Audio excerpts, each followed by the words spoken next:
Hi everyone, हमारे कुछ 3 point miss हो गए थे। अब हम वो देखते हैं। लास्ट टाइम हमारा क्या हो गया था, आई बैंड छोटा हो गया था और जो ए बैंड था उसकी लेंथ बढ़ गई थी। अब क्या करेगा, जो मायोसिन है वो रिलीज़ करेगा ADP and inorganic phosphate, that is this PI, and goes back to relax stage. अब myosin ATP, ADP and inorganic phosphate release करके रिलैक्स स्टेज पे चला जाएगा। अ न्यू एटीपी बाइंड करेगी एंड क्रॉस ब्रिज हमारा broken हो जाएगा।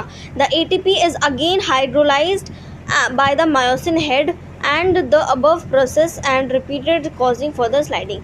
अब क्या होगा, जो एटीपी है दोबारा से हाइड्रोलाइज हो जाएगी मायोसिन के द्वारा। अब क्या होगा, दोबारा से ये रिपीट करेगी प्रोसेस। जब कैल्शियम आयन पम्प्ड बैक हो जाएंगी सार्कोप्लाज्मिक सिस्टर्ने पे, जो सार्कोप्लाज्मिक सिस्टर्ने ने कैल्शियम भेजे थे ना, वो कैल्शियम वापस वहीं पे आ गया। अब जो एक्टिन फिलामेंट है अगेन मास्क हो जाएगा। जो अनमास्क किया था ना कैल्शियम ने आके, अब दोबारा से वो अनमास्क्ड हो जाएगा। As the result Z line return करेगी ओरिजिनल पोजीशन पे। अब क्या हो जाएगा, रिलैक्सेशन हो जाएगी। The reaction time of the fibre varies in different muscle.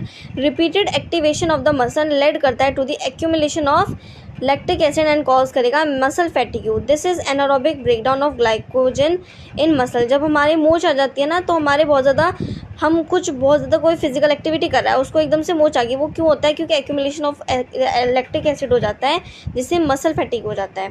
ठीक है, अब देखते हैं red muscle fibre and white muscle fibre.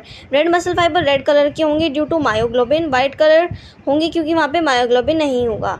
More mitochondria less mitochondria. M4 myoglobin जहाँ ज़्यादा होगा वहीं पे ज़्यादा माइटोकॉन्ड्रिया होगा। यहाँ पे मायोग्लोबिन कम है तो माइटोकॉन्ड्रिया भी कम हो जाएगा। यह है एरोबिक मेटाबॉलिज्म, यह है एनारोबिक मेटाबॉलिज्म। यहाँ पे माइटोकॉन्ड्रिया है ना, तो यहाँ पे एरोबिक होगा।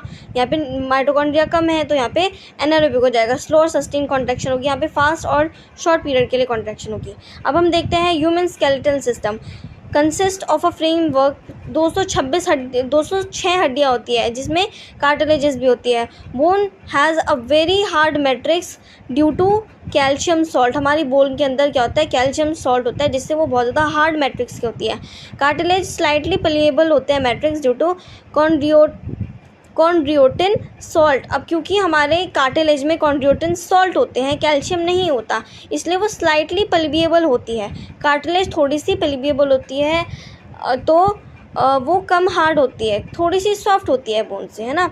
अब हम देखते हैं ये ह्यूमन स्केलेटल सिस्टम में एक्सियल स्केलेटन होगा और एक अपेंडिकुलर स्केलेटन होगा। एक्सियल स्केलेटन ये होगा, अपेंडिकुलर हमारे हाथ पैर जिसमें आ जाएंगे। ठीक है, एक्सियल में क्या होगा, बोन्स ऑफ हैंड, ये सब कुछ हम नेक्स्ट वीडियो में पढ़ेंगे। तब तक के लिए गुड बाय।